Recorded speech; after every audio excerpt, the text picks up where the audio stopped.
Телеканал «Якутия-24» продолжает вещание в прямом эфире. С вами Влад Давыдов и программа «Итоги дня». Добрый вечер. Смотрите сегодня. Незваные гости. В дома и квартиры жителей Якутска начали приходить люди под видом сотрудников пенсионного фонда. Кто они такие на самом деле и чего они хотят от граждан? Жалоб нет, а пожелания есть. Как стартовал отопительный сезон в Алданском районе, что говорят жители? Здоровье прежде всего. В Ленском районе проходит массовая вакцинация против гриппа. Это касается и детей, и взрослых. Насколько выполнен план на сегодня? Упор на качество. В Нерюнгри завершили первый этап ремонта участков автодороги А-360 Невер-Якутск. Что ждет на втором этапе? Большая премьера. Знаменитый якутский фильм «Царь-птица» впервые вышел на широкие экраны Якутска. Создатели волнуются. И большие гастроли. В Якутск прилетел Бурятский республиканский театр кукол «Ульгер». Как встретили гостей, как прошел спектакль и какой репертуар подготовили бурятские актеры для якутских зрителей.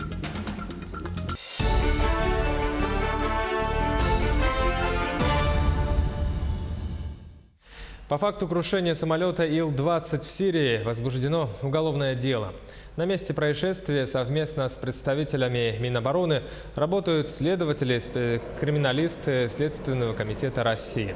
По словам президента страны Владимира Путина, к гибели самолета-разведчика привело несоблюдение российско-израильских договоренностей о предотвращении опасных инцидентов. Израильская сторона, в свою очередь, выразила готовность предоставить России всю необходимую информацию для расследования. Тем не менее, на одной из пресс-конференций Путин призвал не сравнивать крушение Ил-20 в Сирии со сбитым 3 года назад турецкими военными российского истребителя Су-24. По словам президента России, тогда турецкий истребитель сознательно сбил наш самолет. Нынешняя ситуация скорее похожа на трагический случай. Владимир Путин в Кремле встретился с избранными главами субъектов России. Принял участие и Айсен Николаев. Президент поздравил всех участников встречи с победой на выборах уже в первом туре в ходе единого дня голосования 9 сентября и обратился к избранным руководителям регионов с просьбой максимально быстро включиться в работу. Президент отметил, что их задача – услышать сигналы, которые люди передали властям, разобраться в существующих проблемах, еще глубже вникнуть, понять их и ответить на запросы сторонников. И, что важно, тех граждан, которые поддержали других кандидатов. Цели, которые стоят перед нами, в полном смысле слова общенациональные, единые для всех политических сил, которые готовы и хотят трудиться на благо нашей страны, на благо России. Это увеличение продолжительности жизни и численности населения страны, снижение уровня бедности, рост реальных доходов граждан. А чтобы достичь этих больших целей, нужно сделать так, чтобы у конкретного человека были и интересная работа, и достаток. Чтобы в крупных городах, в малых городах, на селе были комфортные условия для жизни. После встречи с президентом руководитель региона Айсен Николаев в своем инстаграме более подробно рассказал об этом круглом столе в Кремле. Стало известно, что Якутия начинает работу по сбору предложений в национальную программу по развитию Дальнего Востока до 2025 года и на период до 2035 года. Предложения будут собираться не как раньше с министерств и ведомств, а формироваться с учетом мнений ученых, экспертов, бизнес-сообществ и активных граждан. Кроме того, Николаев в рамках реализации указа президента предложил создать в Якутске Центр цифрового развития, который мог бы тестировать передовые технологии. Путин поддержал предложение и выразил уверенность в динамичном развитии Якутии, написал Айсен Николаев. К другим новостям. Законопроект по возрождению заготовительных контор, куда могли бы сдавать собранные ягоды и грибы рядовые якутяне, будет внесен в Госдуму на следующей неделе. Об этом рассказал министр экологии Якутии Сахамин Афанасьев. Депутаты предлагают определить особенности сбора и использования дикоросов, ягод, грибов, орехов и растений. Соответствующий законопроект разрабатывается группой депутатов во главе с председателем Комитета Госдумы по природным ресурсам, собственности и земельным отношениям Николаем Николаевым. Речная навигация находится на стадии завершения сезона. Северный завоз продолжился, несмотря на гидрологические проблемы в этом году. На сегодня отгружено более 1660 тысяч тонн различных грузов, в том числе для нужд жизнеобеспечения республики. В арктические районы приплания в 420 тысяч тонн отгружено 380. Закрытие судоходной компании на реках пройдет в установленные сроки. Надо отметить, что особое внимание на сегодняшний день уделяется это двум арктическим рекам. Это река Яна и река Индигирка, где у нас, значит, на Яне, в частности, более месяца не было судоходных глубин, и флот фактически простоял по независящим от нас причинам. Но Индигирки у нас тоже, значит, уровни воды они были ниже лимитирующих.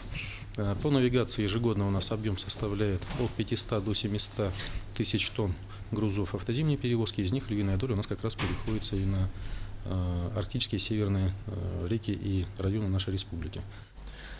Также на этом брифинге обсудили улучшение ситуации по пожарной безопасности. В частности, подвели итоги проверки противопожарной службы номер 10, это в поселке Кангаласы. Напомним, 16 апреля в этом году сотрудники этой пожарной части объявили голодовку в связи с несогласием с руководством по ряду вопросов. На самом деле есть факты того, что, значит, имеется недофинансирование, и которое сказывается, во-первых, на 100% оснащения наших работников. Это форменная одежда, это специальные индивидуальные средства защиты наших пожарных. Да, ну, расчеты имеются. Значит, ежегодно мы на сегодняшний день уже запрашиваем более 200 миллионов рублей к нашей государственной программе ГПС Республики для того, чтобы поэтапно удовлетворить все, значит, те вопросы, которые остро стоят на сегодняшний день. В Общественной палате города Якутска обсудили борьбу с незаконным предпринимательством. Что делать с нелегальным бизнесом, какие будут вырабатывать меры и механизмы. Сюжет Ланы Ильиной. Зарегистрировался предпринимателем, плати налоги, страховые взносы и в случае чего штрафы по полной. А рядом работает нелегал, получает ту же прибыль и жизнь ему ничего не омрачает. Таково положение вещей с нелегальным бизнесом у нас сейчас в стране. Региональная лизинговая компания с уставным капиталом 2 миллиарда рублей стала мощной опорой для развития бизнеса в нашей республике. Но тем не менее нет механизма борьбы с нелегальным бизнесом. Об этом на деловом завтраке во время Восточного экономического форума высказался руководитель республики Айсен Николаев. Мы прекрасно научились бороться и проверять легальный бизнес, но с нелегальным бизнесом в нашей стране просто нет никаких, вот я хочу сказать, как глава города, который руководил городом 6 лет, никаких реальных механизмов нет. Все делается только вот в ручном режиме. Прокуратура говорит, это не моя компетенция, где здесь юридическое лицо, которое нарушило закон. Нет его. Вот. Милиция, полиция говорит, да вы знаете, мне, чтобы конфисковать вот эти товары, которые у него есть, надо, чтобы 2 человека занимались этим 2 месяца. Я не буду этим заниматься. Действия нелегалов бьют по экономике страны. Налоги не платят, за качество не отвечает и сумма штрафа несоразмерна с уроном. Взыскание составляет от 500 рублей до 2000 рублей. В Якутске он распространен в системе общепита, косметических услугах, реализации алкоголя и других. Сегодня речь про выявление незаконного предпринимательства. Основная проблема в этом. Кто такие незаконные предприниматели, какие виды услуг или какие виды деятельности подпадают под незаконное предпринимательство. Ну, то есть получается, что основная задача на сегодня – это определить критерии незаконного предпринимательства. Выработать механизмы борьбы с нелегальным бизнесом – следующий шаг. Речь идет о составлении методического пособия для муниципалитетов. В сегодняшний момент вот тот опыт, который есть у города Якутска, в свое время была создана такая комиссия в 2005 2015-2016 года, да, именно по работе выявлению незаконных предпринимателей, те, которые работают с нарушением законодательства. Вот этот опыт мы стараемся распространить на муниципальное образование республики.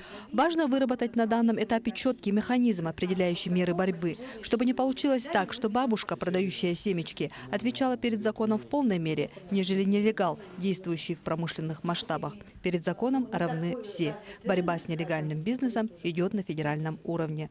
Лана Ильина, Георгий Григорьев, Якутск. В Нерюнгри завершили первый этап ремонта участков автодороги А-360 Невер-Якутск. Трасса связывает населенные пункты в Нерюнгринском районе. Сюжет Александры Цыбиковой. УПДОР Лена разделила задачи по повышению уровня транспортно-эксплуатационных качеств на 3 этапа. И сегодня был завершен первый этап, который включил в себя восстановление существующего и устройство нового асфальтобетонного покрытия в местах участков с переходным типом покрытия. Техническая характеристика данных участков – это 3-я техническая категория автомобильной дороги. Ширина проезжей части будет здесь 8 метров, ширина земляного полотна поверху 10 метров, то бишь 3-я техническая категория.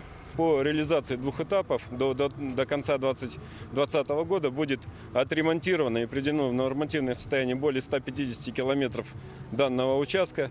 Таким образом мы выйдем на показатель 85% от общей протяженности участка автомобильной дороги в Нерюнгринском районе. На митинге заслуженным работникам были вручены почетные грамоты, благодарности и нагрудные знаки за добросовестный труд, высокий профессионализм и вклад в развитие дорожного хозяйства республики. Скрасил мероприятие музыкальный дуэт в исполнении прекрасного пола. А также для торжественного завершения первого этапа прибыл руководитель департамента дорожной службы и автомобильного транспорта Сергей Владимиров. Федеральная автодорога Лена является единственной транспортной круглогодичной артерией, которая соединяет нашу республику с Амурской областью. И по этой федеральной дороге заводится очень серьезный грузопоток в нашу республику. Пассажиропоток, тоже интенсивность очень большая. В 2018 году также будет произведен ввод в эксплуатацию еще 32 542 километров дороги с новым и качественным покрытием за счет средств с федерального бюджета на сумму 834 миллиона рублей. Александра Цыбикова, Яла Мосов, Нерюнгри. Котельные Алданского района были запущены 2 недели назад, и отопительный сезон там начался без особых проблем. Жалоб от жителей нет, а вот пожелания имеются. Какие именно, узнала наш корреспондент Татьяна Вахнина. Отопительный сезон в Алданском районе стартовал без малого 2 недели назад. Официальная дата его начала для жильцов благоустроенных домов ежегодно становится долгожданной, и 2018 исключением не стал. Запуск котельных был произведен в срок. В ночь с 5 на 6 квартиры наполнились теплом. Процесс идет стабильно, жалоб от населения не поступает. Котельные все работают согласно графика. Ремонтные работы практически уже заканчиваем. В принципе, все идет в режиме. В первые дни отопительного сезона работы у коммунальщиков было много. Им предстояло открыть десятки задвижек на жилые секторы и отдельные дома. Многие современные кулибины, завершив в своих квартирах ремонты, вернуть краны в исходное положение забыли или не сочли нужным. По устранении нарушений в систему поступило тепло. Да, у меня дожидались 5 вечера. Проблем с этих нет. И зимой у меня прекрасно, жарко. Тепло дома, да. Вода, кипяток. Смена лета осенью выдалась суровой. В порывах ледяного ветра дождь сменялся снегом. Сейчас сентябрь расщедрился на солнце. На улице буйствует бабье лето. Очень жарко и в квартирах. Алданцы вздыхают. Часть этого тепла бы до в конец августа, когда среднесуточные температуры были низкими, а батареи в домах холодными. Согласен, с 1 числа, да. Потому что у нас, по-моему, 3-го снег шел мокрый с дождем. Поэтому, да. Мы живем в столь северных краях, поэтому можно было уже с начала, наверное, августа топить. Запуск котельных прошел без особых проблем. Стабильность тепловодоснабжения проверит зима. Татьяна Вахнина, Сергей Шипачев, Алдан. Сейчас короткая пауза, буквально меньше минуты. Оставайтесь с нами и смотрите во второй части итогов дня. Незваные гости. В дома и квартиры жителей Якутска начали приходить люди под видом сотрудников Пенфонда. Кто они такие на самом деле и чего они хотят от граждан? Здоровье. Прежде всего, в Ленском районе проходит массовая вакцинация против гриппа. Это касается и детей, и взрослых. Насколько выполнен план на сегодня? Большая премьера. Знаменитый якутский фильм «Царь-птица» впервые вышел на широкие экраны Якутска. Создатели волнуются. И большие гастроли. В Якутск прилетел бурятский театр кукол «Ульгер». Как встретили гостей, как прошел первый спектакль, какой репертуар подготовили бурятские актеры.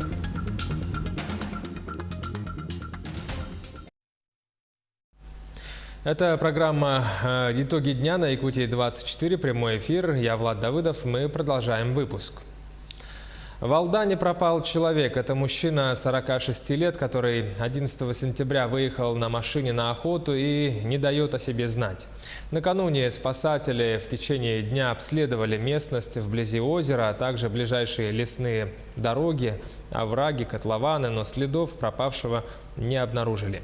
Сегодня на усиление поисков вылетела группа спасателей Нерюнгринского подразделения службы спасения по республике. В Якутске выявили фальшивую купюру. На днях при пересчете денег кассир одного из банков города обнаружила купюру номиналом в 5000 рублей с признаками подделки. Прибывшая на место происшествия следственно-оперативная группа ее изъяла. Сейчас по данному факту проводит процессуальную работу. Полиция предупреждает, что за распространение и обналичивание фальшивых купюр предусмотрена уголовная ответственность. В МВД отметили, что за последние 2 года было выявлено 2 случая таких мошеннических действий. Чтобы не стать жертвой мошенников, необходимо внимательно изучать попадающие вам в руки купюру, так как фальшивые банкноты всегда имеют заметные знаки отличия от настоящих денег. Особое внимание необходимо уделить тысячным купюрам, а также банкнотам номиналом в 5000 рублей. Всем руководителям торговых организаций и организаций, предоставляющих услуги населению, рекомендуется оснастить кассиров специальными устройствами-детекторами, распознающими признаки фальсификации денежных средств. Ну а в дома и квартиры жителей Якутска начали приходить и звонить в дверь люди под видом сотрудников Пенсионного фонда по республике.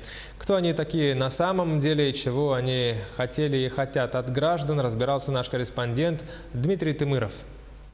В прошлые выходные жители Октябрьского округа увидели объявление на дверях своих домов о плановом обходе по пенсионной реформе. А некоторые даже с ними столкнулись, но решили их не впускать к себе в квартиру. В субботу приходил мужчина и представился сотрудником пенсионного фонда. Но дверь ему не открыли, он пригрозил, что все равно будет повторный обход дома, то, что они объясняют пенсионную реформу. Он спросил, оформляли ли мы пенсионное страхование.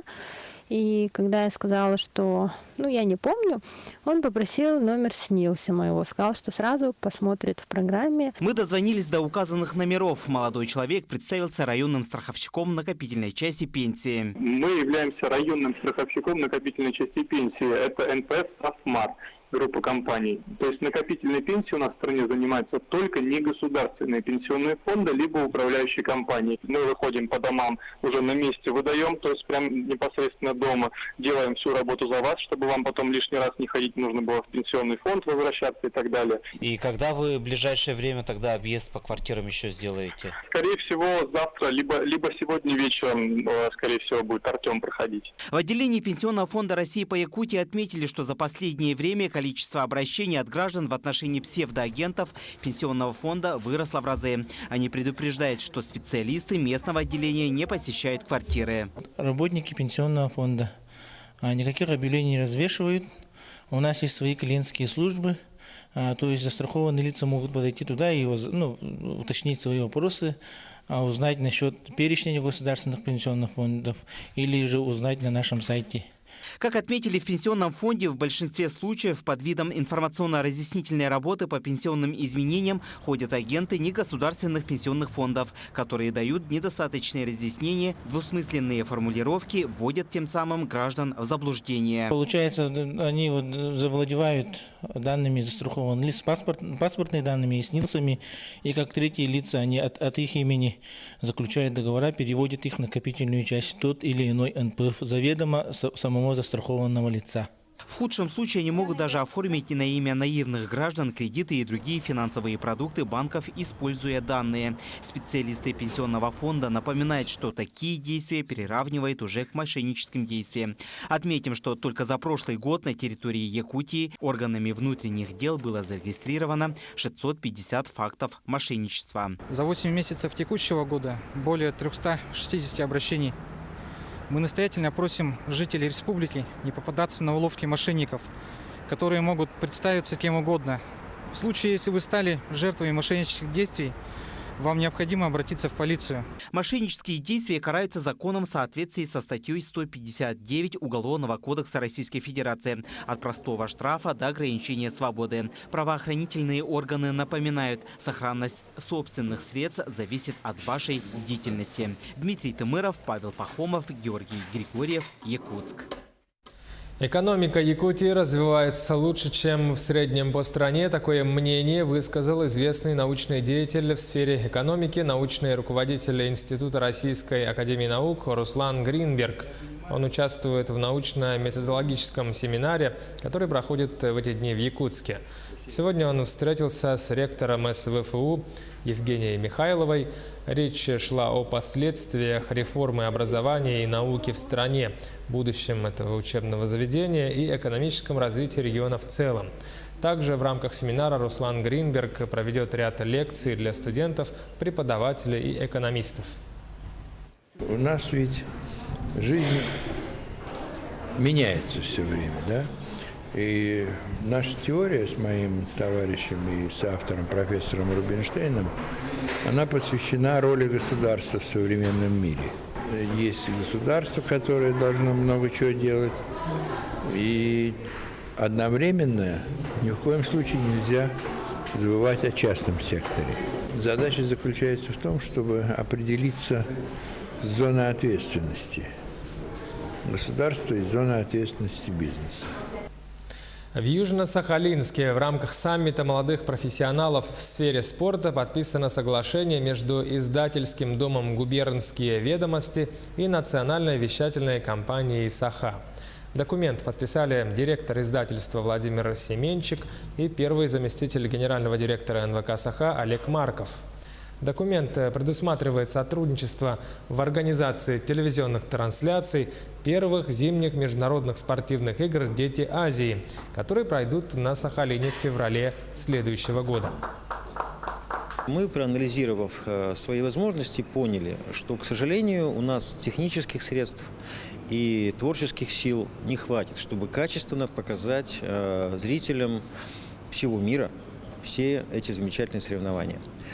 Поэтому, рассмотрев различные варианты сотрудничества с коллегами из других регионов, мы пришли к выводу, что наиболее подходящей является государственная телекомпания Республики Саха-Якутия, потому что у них есть и техника, и подготовленные кадры, и самое, наверное, важное – опыт в освещении подобного рода мероприятий, поскольку все прежние игры «Дети Азии» проходили на территории Якутии.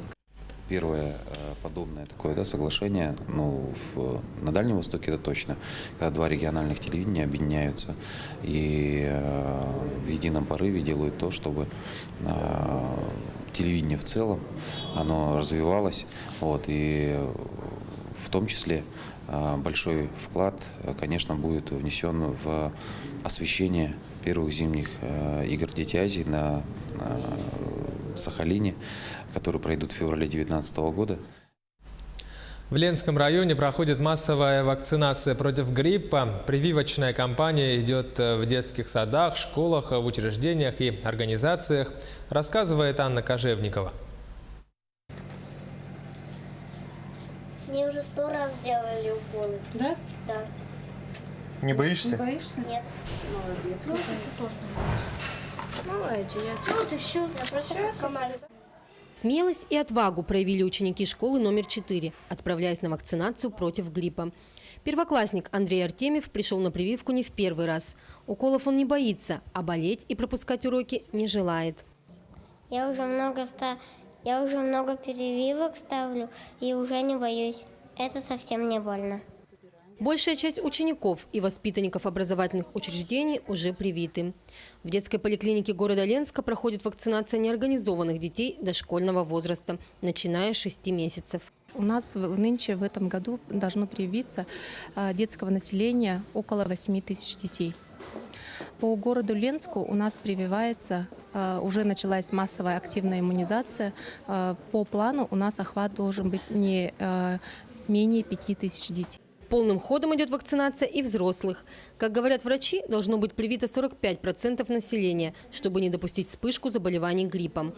В первую очередь привили людей так называемой группы риска – медперсонал, сотрудников сферы образования, социальных работников, пожилых людей. Нет ничего лучше, чем личный пример, считает врач Владимир Коголь, отправляясь в прививочный кабинет. Вакцина получена, как я уже сказал, полностью, распределена по району. По 1500 мы направили в поселки Пелиду и Витим, 500 доз в село Южная Нюя, 300 доз в Бичинчу, 150 Артанахара, 50 доз Мурья и 100 доз в Чимчу отправили. На сегодняшний день план по вакцинации взрослого населения ленские врачи выполнили почти на 33%. Желающих оградить себя от гриппа и вирусных заболеваний, по оценкам врачей, с каждым годом становится все больше. Помимо предприятий и организаций, жители Ленска могут поставить прививку от гриппа в районной поликлинике совершенно бесплатно, после предварительного осмотра терапевта. Анна Кожевникова, Виталий Андреев, Ленск. Знаменитый якутский фильм «Царь-птица» вышел сегодня в широкие экраны Якутска. Показы состоятся не только в столице, но и в районах республики, где есть кинотеатры. Напомним, фильм взял основной приз Московского международного кинофестиваля, также завоевал специальный приз Монреальского кинофестиваля в Канаде. Этим «Царь-птица» доказала, что якутское кино поднялось на высокий международный уровень. Первый раз показываем здесь по Якутии. Это все-таки якутская история с якутским языком. Наша культура, наша вера там показывается, традиционная вера. Поэтому, конечно, мы волнуемся, что как будет зритель оценивать. В рамках федеральной программы «Большие гастроли» в Якутск прилетел Бурятский республиканский театр кукол «Ульгер». В Бурятии это единственный театр детей и юношества. Он 4-жды становился лауреатом театральной премии «Россия. Золотая маска». С 19 по 23 сентября здесь, в Якутске, они представят свои лучшие спектакли. Уже сегодня юные зрители увидели концертно-кукольное представление «Ульгер-шоу». Как встретили этих гостей, как прошел спектакль и какой репертуар подготовили бурятские актеры, рассказывает наш корреспондент Анастасия Кубызева.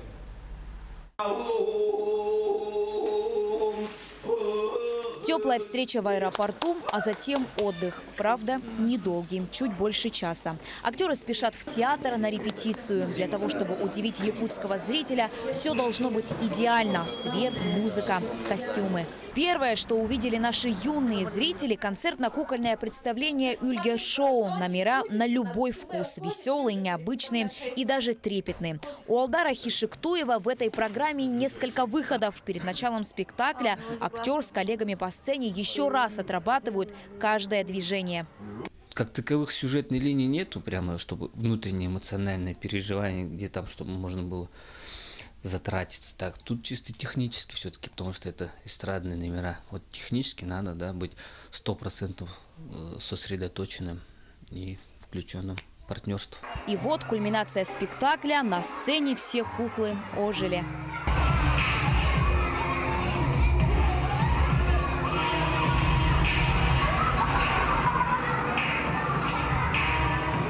После выступления небольшой отдых в гримерке. Ни слова об усталости. Зарядились мощной энергией маленьких зрителей, рассказывает Алдар Хишектуев. Выступление прошло огонь, понравилось. Дети восприняли хорошо. очень круто восприняли. Они шумные, они кричат, они шумят, они хлопают, они смеются. Они ведут себя прямо так, как должны себя вести правильные, настоящие дети. Поэтому мы вообще, обмен энергиями произошел мощный. Дети везде одинаковые. Они также любят и прекрасные. Их сердца отзываются на вот эту искренность. Я не буду делать различий, просто их не существует. Дети есть дети. Мне запомнилось еще, как балерина танцевала. Она такая была красивая, и она так красиво танцевала. Тут есть дракон, и мне больше всех понравился дракон. Я понравилось, когда еще так делали. Представление «Ульгер-шоу» увидели многие республики России – Башкирия, Татарстан, Удмуртия. Также наши зрители увидят спектакль «Дочь Байкала» Ангара. Трогательная легенда. Красавица Ангара, дочь Байкала, влюбилась в красавца Енисея и убежала вместе с ним к Северному Ледовитому океану. И еще один сюрприз – спектакль «Поющая стрела». Он удостоился национальной премии «Золотая маска». Анастасия Кобозева, Павел Пахомов, Илья Сыромятников, Якутск. Таковы итоги дня. Оставайтесь на нашем канале Якутия-24 и будьте в курсе всех событий и новостей. До встречи.